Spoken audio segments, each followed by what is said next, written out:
오늘의 제목은 정결한 것과 부정한 것, 우리가 넘어야 할 산입니다. 제사에 대한 5제사 7절기를 했습니다. 그 다음에 제사장, 앞과 뒤쪽에 짝을 이루고 있어요. 얼마나 좋아요. 얼마나 친절해요. 그 다음에 정결법, 하나님과의 관계, 하나님께 나아가고 하나님과 동행하고, 동행은 연합인데 관계를 위해서 제사를 드리는 제사장, 이를 완성하는 제물에 관한 그런 규례, 정결법 이렇게 얘기합니다. 거룩한 백성, 먹는 것이 중요하다.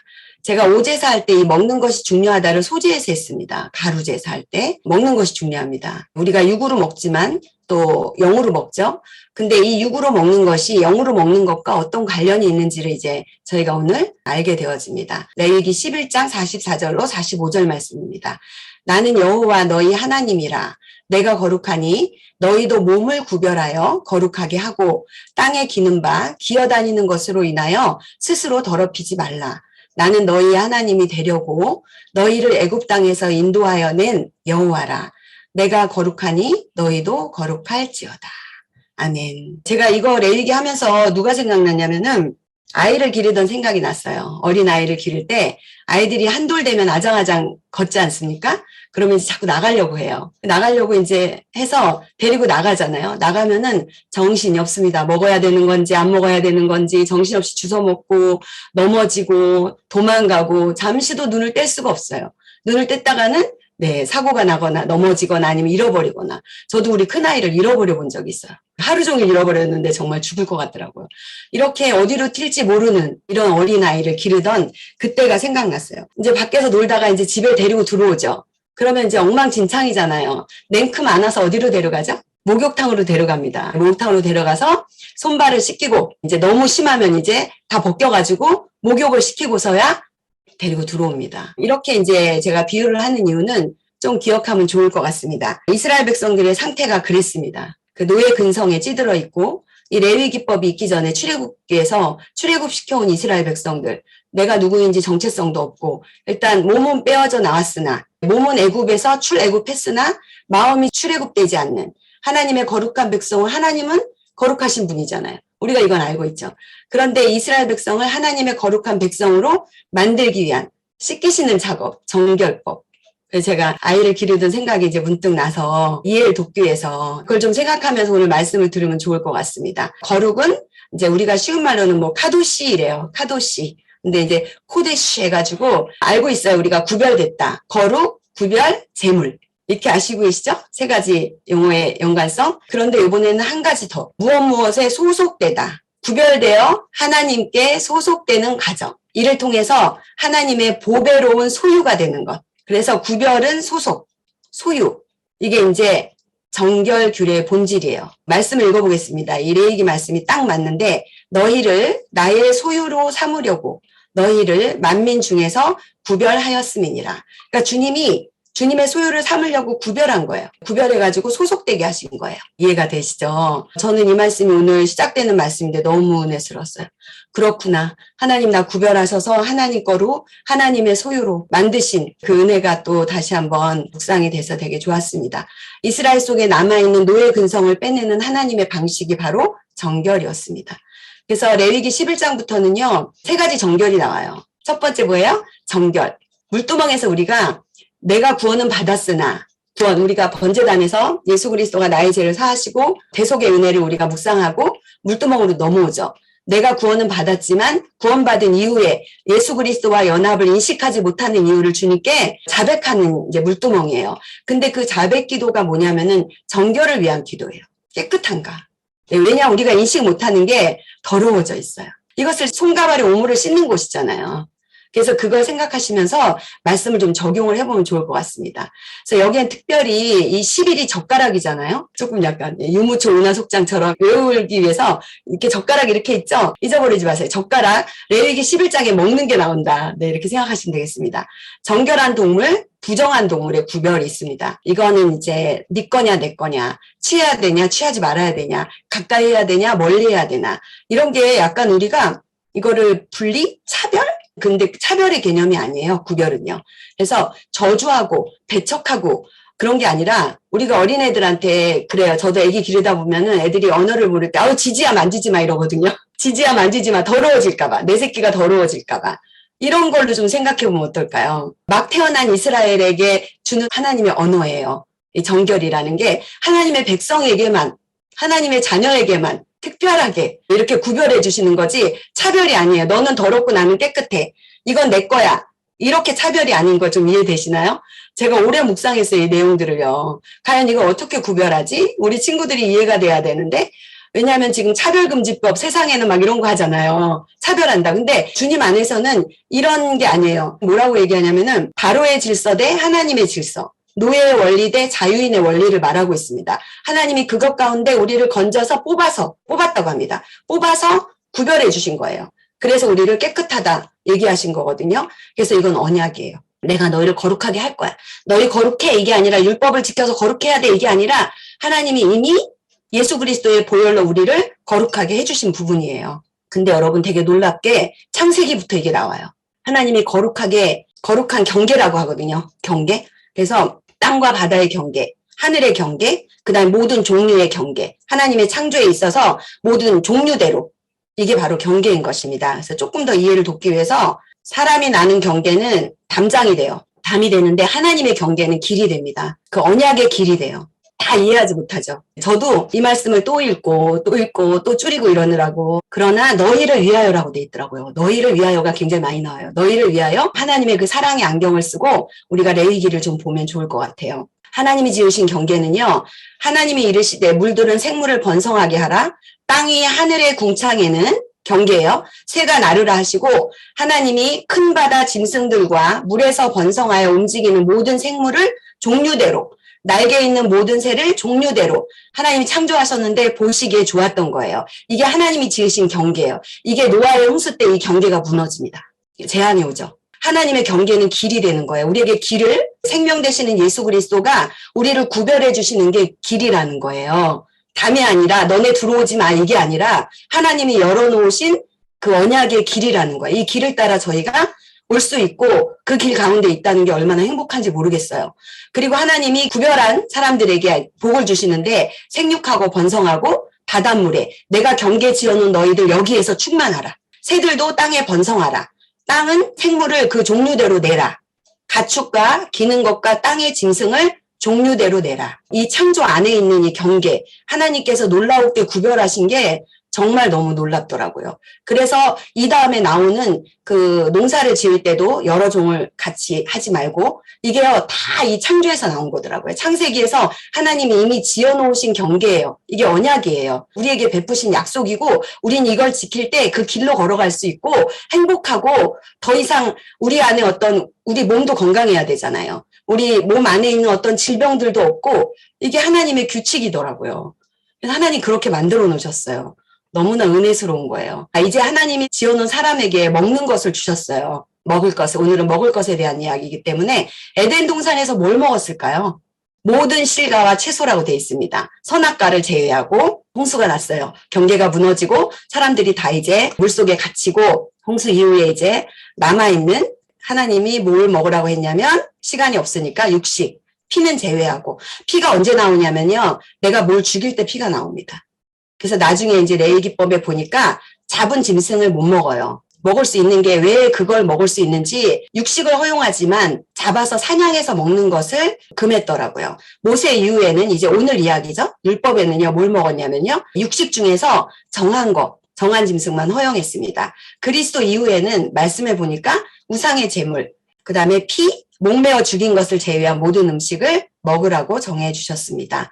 오늘날 저와 여러분은 무엇을 먹고 있습니까?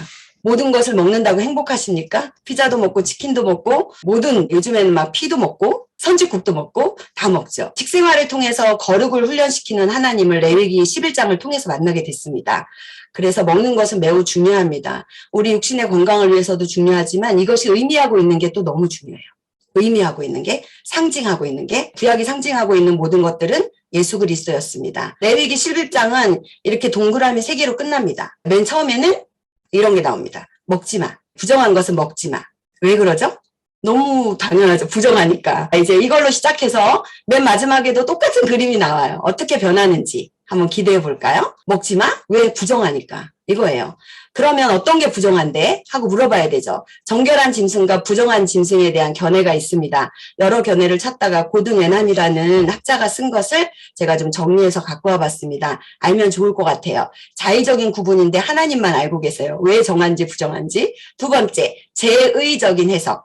부정한 짐승은 이교가 다른 타 종교에서 제사를 드릴 때 사용하는 짐승이라고 합니다. 세 번째는 위생학적으로 부정한 피조물은 질병을 감염시킨다는 설이 있습니다. 네 번째는 상징적 해석. 정결한 짐승의 형태와 습관을 그러니까 정결한 거는 의로운 이스라엘 백성이고 부정한 것은 죄인이다. 이렇게 이제 상징을 했습니다. 근데 제가 이제 여기에 네 번째를 좀 찾아보니까 검증되지 않는 주관적인 해석의 위험성과 상징적인 해석이 성경의 진리를 왜곡하지 않는 한 요 네 번째가 명확하고 선명하다. 이렇게 학자들이 손을 들었습니다. 그래서 우리는 정결한 짐승은 의로운 하나님의 백성들, 부정한 거는 이제 죄인이다. 이렇게 우리가 생각을 하면 될 것 같은데 조금 더 이스라엘 문화 속으로 들어와서 우리의 문화 속으로 들어와서 왜 이렇게 규정을 했는지의 목적을 현실적으로 보니까 첫 번째는 아까 얘기한 대로 그 부정한 것들이 이방인들이 제사 드릴 때 썼다고 했잖아요. 짐승을. 그러니까 이방인들과 구별을 하려고요. 철저하게 구별하기 위해서 하나님의 거룩한 백성으로 구별되기 위해서 이걸 먹지 말라고 했는데 되게 재밌는 게 뭐냐면 먹는 게 여기 다른 종교 그걸 먹지 않아야 되기 때문에 다른 종교의 제사에 참여할 수 없다. 이렇게 나오고요. 이방 여인과 결혼할 수 없다. 그 다음에 교제하면 안 된다. 이렇게 돼요. 왜냐하면 이것 안에 다 먹는 게 들어있어요. 교제하려면 먹어야 되죠. 결혼하는 것도 먹어야 되죠. 제사에 참여하면 먹어야 돼요. 그래서 이 먹는 것과 생활은 먹는 것과 모든 삶은 너무나 연관이 있어요. 똑같아요. 그래서 왜 유대인의 정결을 유지시켜서 왜 그러냐면 유대인이 정결해야 그들을 통해서 그들의 혈통을 통해서 메시아가 온다고 믿었다고 합니다. 죄에 대한 실물, 개나 돼지처럼 부정한 것들은 그 죄의 그런 실제적인 것들을 적용해서 보여줬다고 합니다. 레위기가 그 이스라엘 사람들에게는 초등학생들이 교과서거든요. 제일 먼저 성경 중에서도 제일 먼저 배우는 교과서예요. 그래서 이런 것들을 어릴 때부터 그 정통 유대인들이 이런 것들을 아이들에게 알려준 거죠. 그리고 세 번째가 있겠죠. 세 번째는 개념이 뭐냐면 거룩한 것은 깨끗한 것이다. 클리니스. 거룩함은 정결한 거다. 완전한 거다. 정상적인 거다. 구별되는 것이다. 이런 것들을 알려줬다고 합니다. 음식 규정의 목적, 앞에 있는 거는 약간 좀 학문적인 거고 뒤에 있는 부분은 우리도 좀 생각해 볼 만한 이야기들이에요. 이방인과의 구별, 죄에 대한 실물 교육, 거룩함에 대한 개념을 아주 우리의 삶과 직결되진 않지만 가지고 있으면 좋을 것 같아요. 하나님은 우리의 식생활 속에서도 구별되기를 원하셨는데요. 먹을 것과 먹어서는 안 될 것을 구별해서 하나님의 말씀에 순종 훈련을 시키셨습니다. 그러나 이제 그리스도로 인해 더 이상 먹는 것으로 우리의 정결함을 유지할 필요가 없어졌어요. 모든 시간과 공간과 사람과 동물도 하나님 위에 하나님과 동역함으로 쓰임받으면 거룩하게 되는 것입니다. 그러나 먹고 마시는 것, 입고 자는 것이 우리 일상이잖아요. 거기에서도 하나님의 영광과 거룩을 추구하는 삶을 살아야 하는 사실은 중요합니다. 우리는 세상과 구별된 하나님의 백성임을 기억하죠. 그래서 세속주의에 물들지 않고 정결한 삶을 갈망해야 합니다. 예수님이 이 땅에 오신 후에 부정한 동물에 대한 음식의 규정은 끝났습니다. 깨졌습니다. 디모데전서 4장 3절 말씀에 아울러 예수님께서 우리를 위한 십자가상의 피 흘림의 영원한 속죄를 통해서 피조물로 드리는 피의 제사도 폐지되었습니다. 정결한 짐승과 부정한 동물에 대한 구분이 더 이상 무의미하게 된 것입니다. 그런데 왜 레위기 11장을 읽어야 될까요? 읽어야 합니다. 재밌는 것을 알려드리겠습니다. 이제부터 정결한 짐승이라는 것은 정결하다는 것은 아까 거룩한 이스라엘 백성을 정결하다 이렇게 얘기했잖아요. 먼저는 짐승 중에서 정결한 거는요. 제물로 쓸 수 있어야 돼요. 내가 정결하다면 제물로 쓸 수 있어야 돼요. 두 번째는 먹을 수 있어야 돼요. 제물은 먹을 수 있습니다. 제가 오늘 다른 자료를 찾다가 이제 이스라엘의 제사 상번제부터 시작해서 모든 칠절기를 다 보니까요. 깜짝 놀랐어요. 제일 많이 잡은 짐승이 뭔지 아세요? 제일 많은 수가. 한 절기에도 소도 잡고 염소도 잡고 다 잡는데 제일 많은 수를 잡는 게 어린 양이더라고요. 어린 양이요. 모든 제사 때마다 만약에 소를 한 마리 잡으면 소와 비례해서 어린 양을 잡는 수가요. 19마리까지 되고 되게 의미가 있었어요. 어린 양. 많은 제물 중에 어린 양을 제일 많이 잡았다니까요. 다 십자가 다 넘어가고 막 30 몇 마리도 있고 막 그래요. 이것은 이것과 관련이 없는데 제가 그거 보고 아 그렇구나 어린 양 예수 그리스도. 세 번째로는 영적으로 정결한 성도를 말합니다. 우리가 읽어도 이해가 되지 않는 4가지 부류가 있습니다. 하나님이 아까 창세기 1장에 모든 동물, 모든 경계에 지으신 이 생물들 중에서 정결하게 하나님이 먹으라고 이스라엘 사람들에게 정해주신 것은 동물은 굽이 갈라지고 색임질해야 되고요. 물고기는 지느러미와 비늘이 있어야 됩니다. 저는 여태까지 간략하게 얘기를 안 해줘가지고 여러 번 읽었습니다. 새는요. 썩은 고기를 먹으면 안 돼요. 날아다니는 새는. 그리고 곤충은요. 날개 있죠. 곤충 다. 날개와 함께 뛰는 다리가 있어야 됩니다. 기억하실까요? 기억할 수밖에 없어요. 그런데 궁금한 거 하나 알고 넘어갈게요. 창세기 7장 2절에 보면 누구죠? 노아죠, 노아. 노아가 노아 홍수 때 짐승들 들이죠. 여러분 이거 아셨어요? 정결한 것은 7쌍, 부정한 것은 2쌍. 아무리 물어봐도 대답해 주지 않는 7씩, 암수 7, 부정한 거는 2쌍. 이해가 돼요. 좀 부정한 거는 조금 싫고 정결한 건 많이 싫어라. 그거로밖에 이해가 안 됐어요. 열심히 이제 공부를 해봤습니다. 궁금하시죠? 막 읽으시죠, 지금? 정결한 짐승 7쌍, 부정한 2쌍은 정결한 짐승이 더 많이 번성하여 노아의 후손들의 식량을 위한 조치였으며 더 나아가 홍수 이후에 제사를 드리는데 사용하기 위함이었을 것이다. 설이죠. 그러니까 이게 굉장히 많은 설이에요. 그런데 그 다음 문제예요. 창세기 8장에 보니까 노아가 여호와께 제단을 쌓고 모든 정결한 짐승과 모든 정결한 새 중에서 제물을 취해서 번제로 제단에 드렸더니 여기에서 뭐가 궁금하지 않아요? 여기 보니까 부정한 짐승 2쌍과 정결한 짐승을 드렸는데 정결한 짐승을 번제로 제단에 드립니다. 맞는 것 같죠? 정결한 걸 드려야지 하나님께 부정한 걸 드릴 수는 없지 않습니까? 여기에 무슨 비밀이 있다는 것이니까. 비밀이 있죠. 정결한 짐승은 무엇을 대신해서 드려졌을까? 제가 은혜 받은 대목입니다. 부정한 것을 대신해서 죽은 것입니다. 노아의 가족과 모든 부정한 짐승들은 정결한 짐승의 죽음을 통해서 정결함을 입은 것이에요. 이게 얼마나 우리의 복음과 너무 맞아떨어지는 거죠. 대체 부정한 것은 왜 방주에 들어갔을까? 2쌍씩이나. 정결한 짐승이 제물로 드려짐으로 이 부정한 짐승이 깨끗함을 받았습니다. 정결한 어린 양이신 예수가 십자가에서 못 박히고 부정하게 죽음으로 우리가 깨끗함과 구원함을 얻게 된 것이죠. 여기에도 변함없이 복음이 숨어있는 정결하신 예수님과 연합되어 살아야 될 저와 여러분의 모습을 말해주고 있지 않습니까? 정결하게 되는 것입니다. 부정한 것도. 이제 본론으로 들어가면 땅의 동물 중에 되새김질하는 거 열심히 되새김질하고 있죠. 무려 8시간 42,000회에 달해서 계속 위가 4개입니다. 얘네들은 위가 4개 해가지고 넘기고 또 이렇게 하고 또 소화시키고 해가지고 굉장히 비밀이 많아요. 재미있는 비밀들이 많고 풀만 먹는데 어떻게 이렇게 통통하고 소고기는 또 맛있을까요?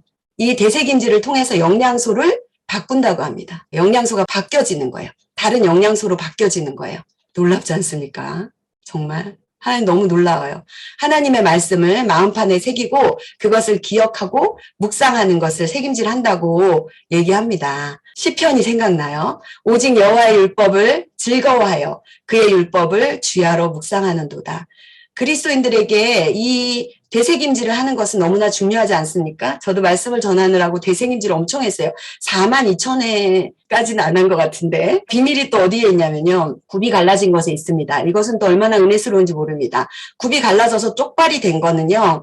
발이 갈라진 걸 얘기하잖아요. 동물의 그 영적인 의미는 뭐냐면은 창세기에도 보니까 여호와께서 그에게 이르시되 나를 위하여 3년 된 암소와 3년 된 암염소와 3년 된 숙량과 산비둘기 집비둘기 새끼를 가져올지니라. 아브라함이 그 모든 것을 가져다가 중간을 쪼개고 에레미야서에 보니까 송아지를 둘러 쪼개고 그 두 사이로 지나서 내 앞에 언약을 세우고 그 말을 실행치 아니하여 내 언약을 범한 너희를 쪼갤 것이다. 이런 말이 나오고요. 쪼갠다는 말이.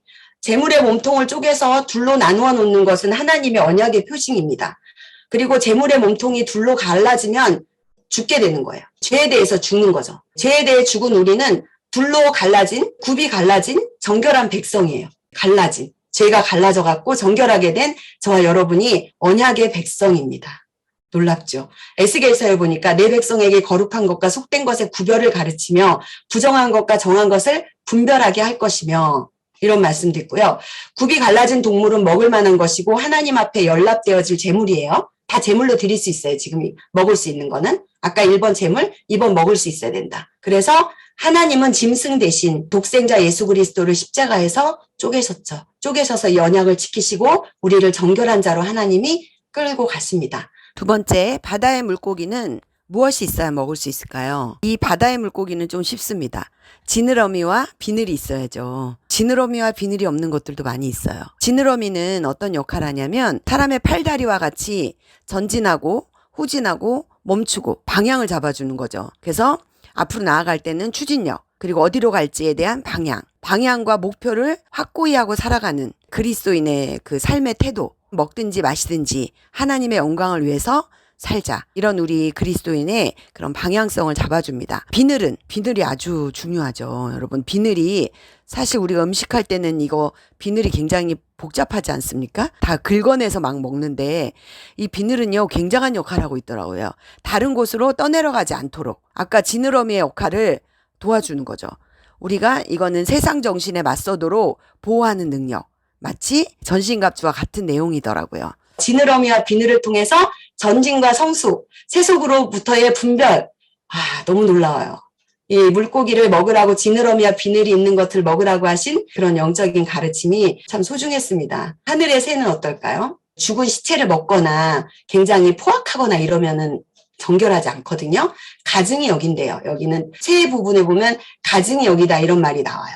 그래서 독수리, 솔개 뭐 이런 것들은 굉장히 싸납잖아요. 그리고 잡아먹고 무섭고 맹금류라고 해요. 다른 짐승의 피를 흘리고. 그래서 그런 것들은 먹지 말고 또 죽은 시체를 먹거나 부정한 것들을 먹어도 안 돼요. 그리고 어둡고 한적한 곳에 사는 고독한 새도 안 돼요. 그러면 순한 거. 새들 중 육식을 먹거나 아무 것이나 먹는 새가 부정한 이유는요. 우리의 영적인 삶이 육적인 것을 즐기는 것에 대해서 경계하고 있더라고요. 영적인 삶 속에 영적 분별력 없이 육에 매여 있는 삶, 육신의 삶, 세속주의에 빠져서 육신의 삶을 사는 것을 하나님은 거룩하지 않다, 정결하지 않다 이렇게 얘기해요. 거룩한 삶을 살면서도 여전히 육에 속한 삶은 영적으로 아무거나 먹는, 아무거나 잡아먹고 그런 새와 같은 인생이다. 그런 삶이다. 라는 것을 조명해서 보여주고 있습니다. 곤충은 날개가 있고 뛰는 다리가 있어야 합니다.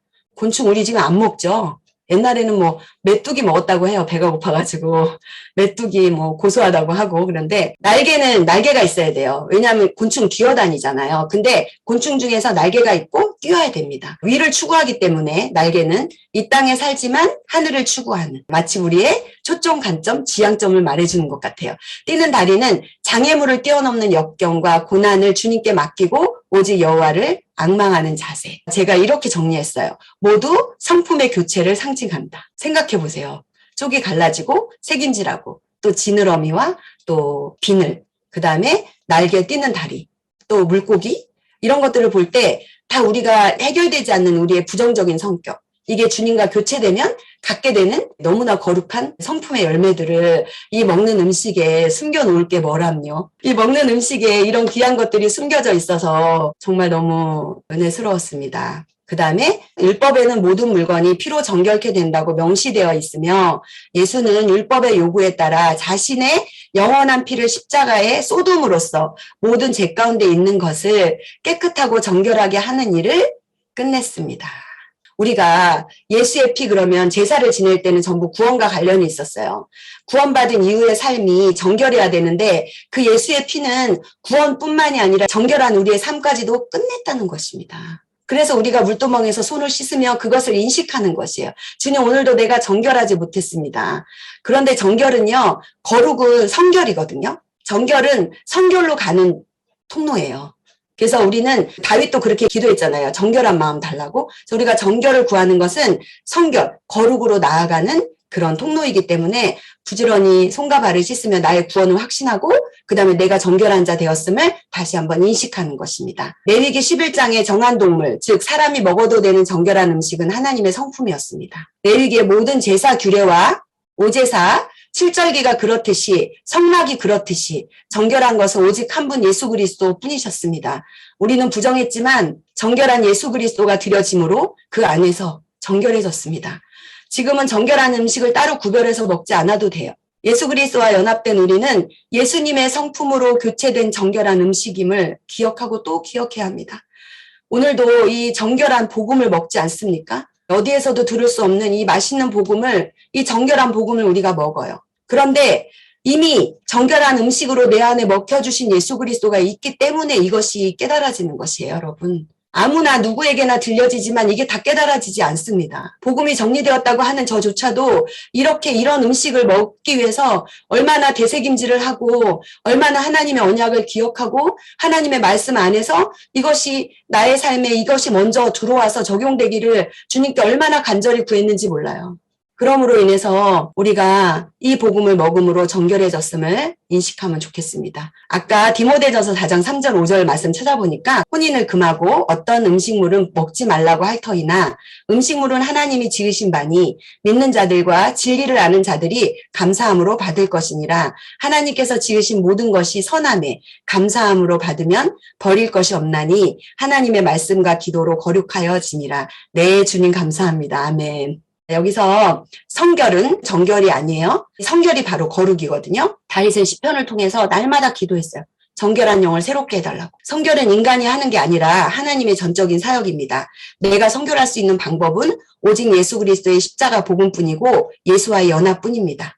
성결의 증표가 여기 있습니다. 너는 또 순금으로 패를 만들어 도장을 새기는 법으로 그 위에 새기되 여호와께 성결이라 하고. 출애굽기 28장 36절 하나님 앞에 성결함을 받은 사람은 죄로부터 분리된 사람을 말한다. 대제사장의 머리에 쓴 패에 새겨져 있습니다.